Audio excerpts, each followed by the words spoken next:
How to change your PayPal password. Hi everyone, welcome back to our channel. In today's video I'll simply guide you on how you can change your PayPal password, so make sure to watch the video till the very end. If you want to change your PayPal password, all you have to do is simply open up your browser. Then once you open up your browser over here, I just want you to go to paypal.com and then just sign into your account.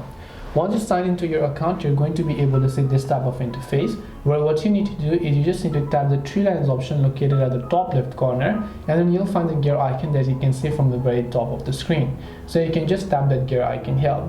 Once you tap on the gear icon, you're going to be able to see this type of interface where you simply want to go to the security option, and once you go to security, again you will see this type of interface as you can find it, where you'll find this option known as create or update your password. So all you have to do is just tap on create or update your password option over here. Make sure to enter your current password, confirm the new password that you want to use, and then tap on change password, and then your PayPal password will be successfully changed. This way you can change the PayPal password. Hope this video was very helpful to you guys. If it did help you, make sure to leave a like and subscribe to our channel. If you have got any questions, feel free to leave them down. Thank you for watching and see you in the next video.